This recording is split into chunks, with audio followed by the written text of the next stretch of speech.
Is this one of the best synergies within the Division 2?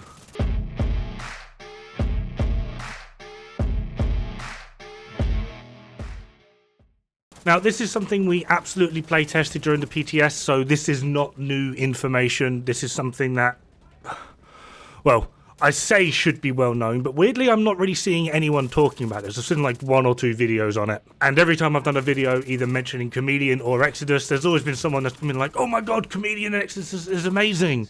So we're going to do a video on it and hopefully get all of the information out. So what is this synergy? Well, Chameleon, Adaptive Instincts, the 2 things to note are the buff lasts for 45 seconds and it refreshes when out of combat. Smokescreen from Exodus Gloves removes you from combat and has a cooldown of 40 seconds. Pretty self-explanatory. What this literally equates to is effectively a near surefire way, if you can manage it, which there are problems with, a near surefire way to have a 100% buff on the most powerful AR in the game at the moment. Now, just to show, my middle buff on Chameleon is nearly run out and the bottom buff is approaching halfway. So I'm just going to take damage, which hopefully they'll hurry up and do. Smokescreen activates and buff refreshes. It really is just that simple.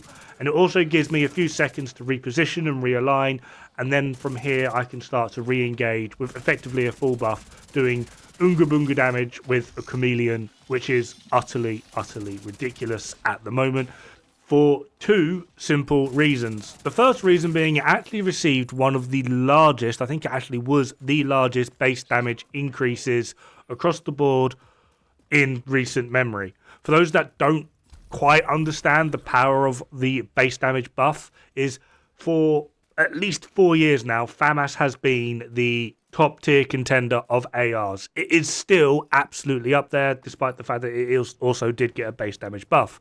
But its base stats were 900 RPM with 44,191 damage. Whereas the Chameleon now has 900 RPM, it's always had 900 RPM, but its base damage has been increased from like 33k to 44,671. That's right, Chameleon is now stronger than what the previous meta weapon has ever been. Chameleon is now stronger than Dod-Foamath has been for the past 4 years, up until, well, now, obviously. However, this doesn't actually mean that Chameleon doesn't still have problems, which, thanks to my lovely assistant, the aerial recon drone, will be demonstrating now. And that is quite simply the fact that, despite all of this power, it is massively lacking in overall range and the power behind that range. It does still do very well. It's not like it's going to struggle. However, the vast majority of that power that you are getting at this point is simply just due to the fact that I'm running strikers. Chameleon also did receive a rather juicy buff to its talent, Adaptive Instincts. Can't quite recall how many stacks it did take, but I believe it's been reduced by like 10 stacks across the board.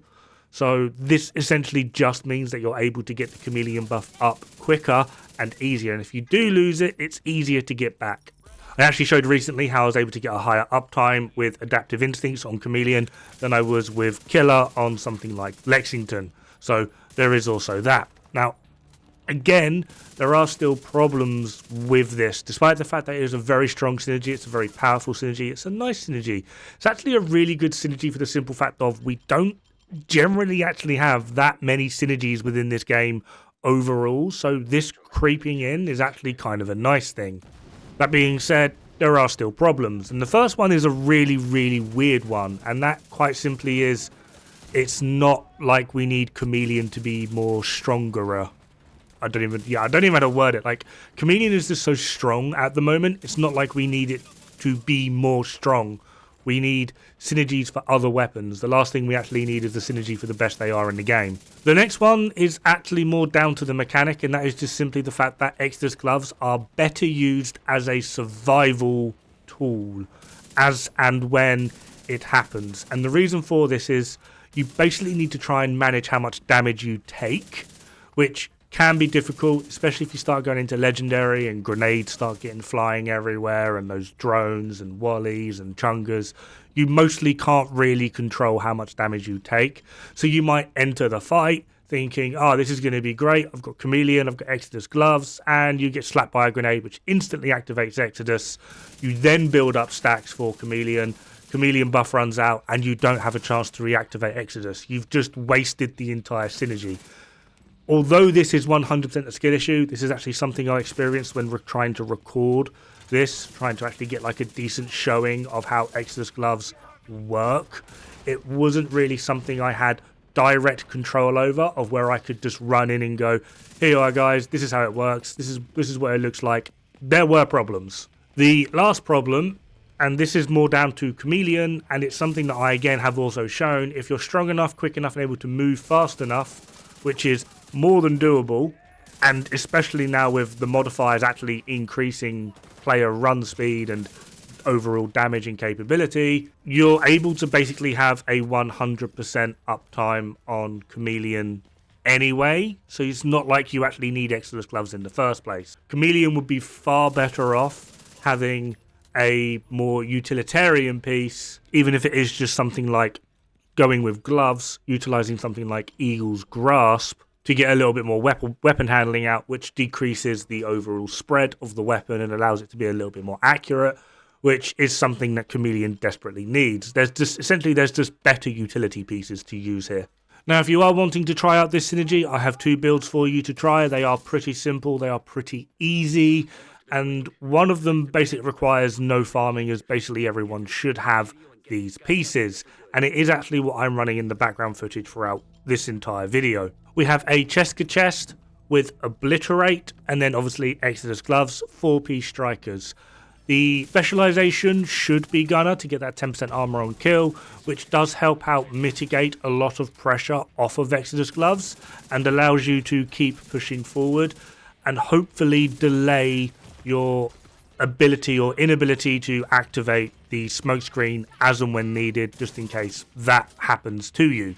By that, I mean activating your revive hive, because I'm silly and chose to ignore a shotgunner that was standing directly behind me. So having some sort of mechanic of armor on kill is actually preferable here, because the more armor on kill you can get, the more control over when Exodus gloves activate or don't activate you actively have. Essentially meaning swapping out that Cheska chest for a Unicorn Palisade in conjunction with Gunner giving you 20% armor on kill is probably the best way to actually run this. 20% armor on kill with the 40% return being taken out of combat means that taken out of combat with Exodus gloves, getting a kill is 60% armor returned to you basically immediately. And then with the power of Chameleon plus Strikers Obliterate, you should have little to no issues maintaining a decent armor value while Exodus comes off of cooldown until you next need it, at which point just stop shooting and take damage to activate Exodus to refill Chameleon. Ta-da! Or in the very least, that's how theoretically it should work. There's not really other options to get a decent amount of armor on kill within an area like this. If you really are completely crazy, you can run this on Hunter's Fury, though it is a little bit of a waste. However, Hunter's Fury gives you 20% armor on kill, plus the Palisade piece, which is another 10%, plus Gunner, which is another 10%. This is a total of 40% armor on kill, which is utterly nuts.